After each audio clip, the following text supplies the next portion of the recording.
Hi అండి. అందరికీ నమస్కారం. Welcome to my channel. ఈ వీడియోలో ఏపీ ప్రభుత్వ పెన్షనర్స్ అందరికీ అతి ముఖ్యమైన తాజా సమాచారం అయితే అందింది. మరి ఆ వివరాలేంటో పూర్తిగా వీడియోలో తెలుసుకుందాము. వీడియోనైతే ఎక్కడ గాని స్కిప్ చేయకుండా ఎండ్ వరకు చూసేయండి. అప్పుడే ఇన్ఫర్మేషన్ పూర్తిగా అర్థమవుతుంది. అలాగే వీడియో చూస్తున్న ప్రతి ఒక్కరు వీడియోకి లైక్ చేయండి ఫ్రెండ్స్. ఈ వీడియోని తోటి ఉద్యోగ, పెన్షన్ మిత్రులతో అయితే షేర్ చేయండి. కొత్తగా మన ఛానల్‌ని చూస్తున్నవారు ఇంకా ఎవరైనా సబ్స్క్రైబ్ చేసుకోకుంటే వెంటనే మన ఛానల్‌ని సబ్స్క్రైబ్ చేసుకోండి. దీని ద్వారా నేను చేసే లేటెస్ట్ వీడియోస్ అన్నీ మీ వరకు రీచ్ అవుతాయి. ఇక ఆలస్యం చేయకుండా వివరాల్లోకైతే వెళ్ళిపోదాము. ఫ్రెండ్స్ ఇక విషయానికొచ్చినట్లయితే పదవి విరమణ చేసిన ఉద్యోగుల జీవితంలో కమ్యుటేషన్ ఆఫ్ పెన్షన్ అనేది ఒక కీలకమైన ఆర్థిక వెసులుబాటు. అయితే దాని పునరుద్ధరణ అంటే రిస్టోరేషన్ కాలపరిమితిపై ఇటీవల పెన్షనర్లలో తీవ్ర చర్చ జరుగుతోంది. 15 సంవత్సరాలుగా ఉన్నటువంటి ఈ రికవరీ కాలాన్ని 12 సంవత్సరాలకు తగ్గించాలన్న డిమాండ్ బలంగా వినిపిస్తోంది. ఈ నేపథ్యంలో అసలు కమ్యుటేషన్ అంటే ఏమిటి? దాని నియమ నిబంధన ఏమిటి? పునరుద్ధరణ కాలపరిమితిపై వివాదం ఎందుకు? ఉద్యోగ సంఘాలు ఏం చేస్తున్నాయి? అనే అంశాలను సమగ్రంగా అయితే పరిశీలిద్దాము. ముందుగా కమ్యుటేషన్ ఆఫ్ పెన్షన్ అంటే ఏమిటి? పదవి విరమణ సమయంలో ఉద్యోగి తనకు మంజూరైన మూల వేతనం అంటే బేసిక్ పెన్షన్‌లో కొంత భాగాన్ని ఒకేసారి పెద్ద మొత్తంగా నగదు రూపంలోకి మార్చుకునే సౌకర్యాన్ని కమ్యుటేషన్ ఆఫ్ పెన్షన్ అని అంటారు.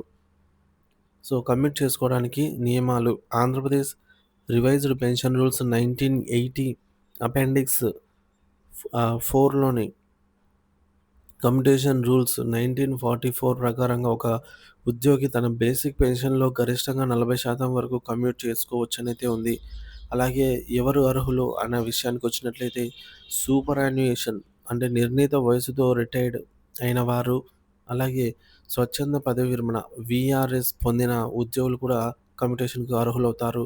మరి ఎవరు అనర్హులు అవుతారు అనంటే పదవీ విరమణ సమయంలో న్యాయస్థానంలో కేసులు లేదా క్రమశిక్షణా చర్యలు పెండింగ్‌లో ఉన్న వారికి కమ్యుటేషన్ మంజూరు చేయరు.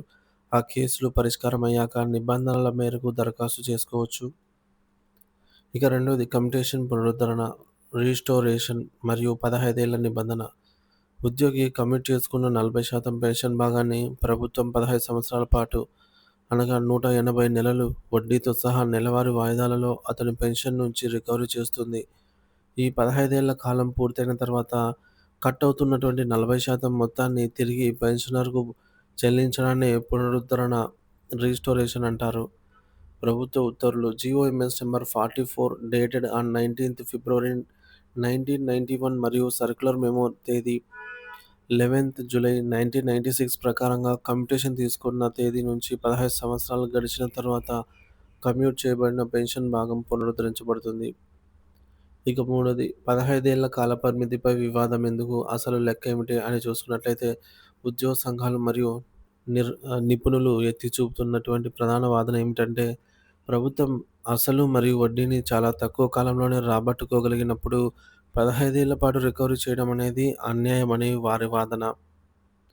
కమ్యుటేషన్ ఫార్ములా చూసుకున్నట్లయితే ఈ విధంగా అయితే ఉంటుంది. కమ్యూట్ చేయబడినటువంటి పెన్షన్ మొత్తం ఇంటూ కమ్యుటేషన్ ఫ్యాక్టర్ ఇంటూ 12గా అయితే ఉంటుంది. ఆ వచ్చిన అమౌంట్‌నే మనకు ఏకమొత్తంగా ఇవ్వడం జరుగుతుందనమాట. సో, ఫ్యాక్టర్ 60 ఏళ్లకు రిటైర్ అయిన వారికి మరుసటి రోజు పుట్టినరోజును పరిగణలోకి తీసుకొని కమ్యుటేషన్ ఫ్యాక్టర్ అనేది 8.194గా నిర్ణయించారు. ఇది 5వ కేంద్ర పే కమిషన్ సిఫార్సుల మేరకైతే జరిగింది. సంఘాల వాదన ఈ ఫ్యాక్టర్ అనేది 8.194 మరియు దానిపై వడ్డీ సుమారు 2.66 సంవత్సరాలు కలిపిన ప్రభుత్వం అసలు మరియు మొత్తాన్ని 10.85 సంవత్సరాల్లోనే దాదాపు 11 సంవత్సరాలు రికవరీ చేసుకుంటుంది. కానీ 4 సంవత్సరాలు అదనంగా వసూలు చేయడము పెన్షనర్లను ఆర్థికంగా నష్టపరచడమేనని వారు వాదిస్తున్నారు. న్యాయ పోరాటాలు మరియు ప్రభుత్వాల వైఖరి ఈ అంశంపై దేశవ్యాప్తంగా అనేక న్యాయ పోరాటాలు జరుగుతున్నాయి. సానుకూల సిఫార్సులు 5వ కేంద్ర పే కమిషన్ పునరుద్ధరణ కాలాన్ని 12 ఏళ్లకు తగ్గించాలని స్పష్టంగా సిఫార్సు చేసింది. కానీ కేంద్ర ప్రభుత్వం దాన్ని తిరస్కరించబడింది. రెండవ జాతీయ judicial pay commission retired justice PV Reddy నేతృత్వంలోని ఈ కమిషన్ కూడా కాలాన్ని 12 సంవత్సరాలకు తగ్గించాలని సిఫార్సు చేసింది. కోర్టు తీర్పులు పంజాబ్ మరియు హర్యానా హైకోర్టులు ఇటీవల 800కు పైగా రిట్ పిటిషన్లను కొట్టివేసి 15 ఏళ్ల రికవరీ రాజ్యాంగబద్ధమేనని సంచలన తీర్పిచ్చింది. Central administrative tribunal (CAT) Hyderabad 1986 supreme court తీర్పును ఉటంకిస్తూ 12 ఏళ్లకు తగ్గించాలన్న పిటిషన్‌ను త్రోసిపుచ్చింది.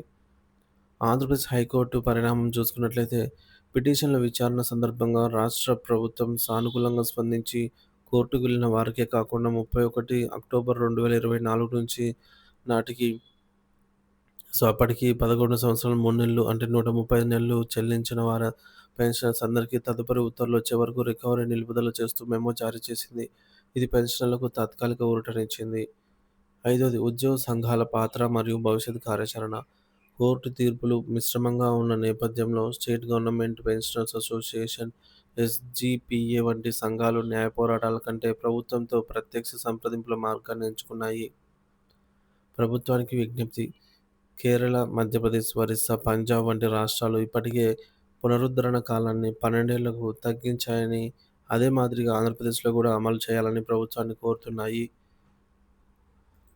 ప్రస్తుత డిమాండ్: హైకోర్టులో ప్రభుత్వం ఇచ్చిన హామీ మేరకు రికవరీ నిలుపుదల మెమో స్థానంలో పునరుద్ధరణ కాలాన్ని 11 సంవత్సరాలు 3 నెలలు అనగా 135 నెలలు పరిమితం చేస్తూ శాశ్వత జీవో విడుదల చేయాలని ముఖ్యమంత్రికి విజ్ఞప్తి చేయడానికి సిద్ధమవుతున్నాయి. పెన్షనర్ల సంక్షేమం ప్రభుత్వ బాధ్యత. 30-35 ఏళ్ల దేశానికి, రాష్ట్రానికి సేవ చేసి వృద్ధాప్యంలో ప్రశాంత జీవితం కోరుకునే పెన్షనర్ల పట్ల ప్రభుత్వాలు వ్యాపార ధోరణితో కాకుండా సంక్షేమ దృక్పథంతో వ్యవహరించాల్సిన అవసరం ఉంది. 38 ఏళ్ల క్రితం నాటి సుప్రీంకోర్టు తీర్పును, మారిన జీవన ప్రమాణాలు, తగ్గిన వడ్డీ రేట్ల నేపథ్యంలో పునఃపరిశీలించాల్సిన అవసరం ఎంతైనా ఉంది. పెన్షనర్ల న్యాయమైన డిమాండ్లను పరిగణనలోకి తీసుకొని కమ్యుటేషన్ పునరుద్ధరణ కాలాన్ని తగ్గించడం ద్వారా వారికి ఆర్థిక భరోసా కల్పించడం ప్రభుత్వ నైతిక బాధ్యత. ప్రభుత్వం ఈ దిశగా సానుకూల నిర్ణయం తీసుకుంటుందని లక్షలాది మంది పెన్షనర్స్ అయితే ఆశగా ఎదురుచూస్తున్నారు. సో, కమ్యుటేషన్ పునరుద్ధరణ 15 ఏళ్ల నిరీక్షణకు తెరపడేనా? న్యాయ పోరాటాలు, ప్రభుత్వ నివేదికలు మరియు ఉద్యోగ సంఘాల డిమాండ్లు అయితే ఈ మేరకు ఈ విధంగా ఉన్నాయి. సో, గతంలో ఏపీ హైకోర్టు అలాగే ఏపీ ఆర్థిక శాఖ కూడా మనకు అక్టోబర్ 2024 నాటికి 11 సంవత్సరాలు 3 నెలలు లేదా 135 నెలలు పూర్తిగా కమ్యుటేషన్ చెల్లించిన వారికి నిలుపుదల చేస్తూ మెమో జారీ చేయడం జరిగింది. తర్వాత కోర్టు ఉత్తర్వులతో ఈ మెమోను రద్దు చేసి అప్పటి వరకు ఏదైతే 6 నెలల పాటుగా నిలిచిపోయినటువంటి కమ్యుటేషన్ రికవరీ కాలాన్ని మళ్ళీ సప్లిమెంటరీ లేదా అరియర్స్ రూపంలో 12 సమాన వాయిదాలలో ఈ 6 నెలల కమ్యుటేషన్ అమౌంట్ అంటే నెలకు 2000 కడుతున్న వారికి మరియు 12 నెలలలో ఒక్కొక్క 1000 చొప్పున కట్ చేస్తూ, సో, వారికి రెగ్యులర్‌గా కట్ అయ్యే 2000తో పాటు మరొక 1000 కూడా కట్ అవుతూ మొత్తం 3000 కట్ అవుతూ 12 నెలల వరకు కూడా ఇదే తీరుగా కొనసాగించాలని చెప్పేసి మళ్ళీ ఉత్తర్వులు ఇవ్వడము చాలా దారుణమనే చెప్పాలి.